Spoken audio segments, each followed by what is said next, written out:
हरे कृष्ण। माँ सीता के अवतरण दिवस की आप सभी को खूब खूब बधाई हो। मिथिला राज्य, जो कि कथा रामायण में आती है कि मिथिला राज्य में बहुत सालों से बारिश नहीं हो रही थी, तो वहाँ के जो राजा थे, राजा जनक, उन्होंने एक मीटिंग बुलवाई, सारे साधु संतों को बुलाया, मीटिंग करवाई। तो साधु संतों ने कहा कि यहाँ पर बारिश हो सकती है, इंद्र देवता प्रसन्न हो सकते हैं अगर राजा जनक आप खुद स्वयं अपने हाथ से हल चलाओ। राजा जनक इस पर स्वीकृति देते हैं और खुद हल चलाते हैं, और उनको हल चलाते हुए एक कलश मिलता है। कलश में एक कन्या होती है। तो राजा जनक के कोई पुत्र पुत्री नहीं थे, तो उन्होंने इस कलश में जो बेटी निकली उसको अपनाया और उसका नाम सीता रखा।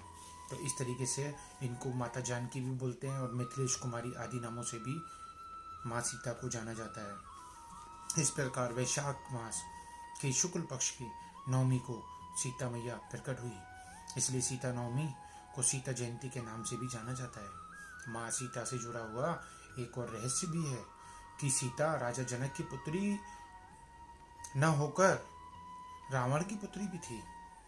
इसके पीछे कारण ये था कि सीता पुनर्जन्म में सीता मैया का नाम वेदवती था, और वे बहुत तपस्विनी थी।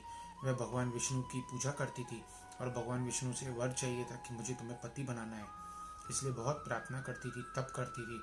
परंतु रावण उसके तप में आके बार बार विघ्न डालता था।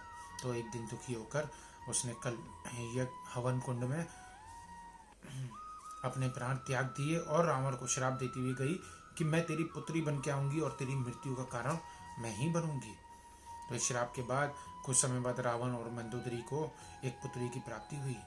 तो उस पुत्री को देख के रावण को तो पता था कि श्राप मिला है तो वो फलेगा फलेगा। तो रावण ने क्या किया, उस पुत्री को गहरे समुद्र में फेंक दिया, और समुद्र की देवी वरुणी उन्होंने देखा तो उन्होंने सीता, बहुत उनको दुख हुआ और उन्होंने सीता मैया को उठा के धरती माँ को सौंप दिया, और धरती माँ ने राजा जनक को दे दिया। इस तरीके से वे राजा जनक की और सुनैना माता के घर में आई। जिस प्रकार सीता माँ धरती से पैदा हुई, उसी प्रकार धरती माँ में वापस समा गई। ठीक है। तो नेपाल में भी बहुत धूमधाम से ये त्यौहार मनाया जाता है। तो इसके लिए क्या करते हैं, सीता नवमी को वैष्णव लोग, भक्त लोग व्रत करते हैं, और औरतें व्रत करती हैं, औरतें पूजा करती हैं माँ सीता की, और जीवन पर सुहागन रहती हैं, ऐसा वरदान है अगर व्रत करती हैं तो। और जो भी व्रत करता है इस दिन, चाहे पुरुष हो चाहे महिला हो, उनको पृथ्वी दान का पुण्य मिलता है। इस दिन अष्टमी वाले दिन लोग घरों में सफाइयाँ करते हैं। सफाइयों के साथ में राम सीता की प्रतिमा स्थापित करते हैं, पिंजरा बनाते हैं, झूला या मंडप को जैसा सजाते हैं, उसमें राम सीता को स्थापित करके अगले दिन नवमी वाले दिन उनकी पूजा की जाती है। तो आप भी जरूर पूजा करें और भगवान को भोग लगाएं तुलसी का पत्ता डाल के। हरे कृष्णा।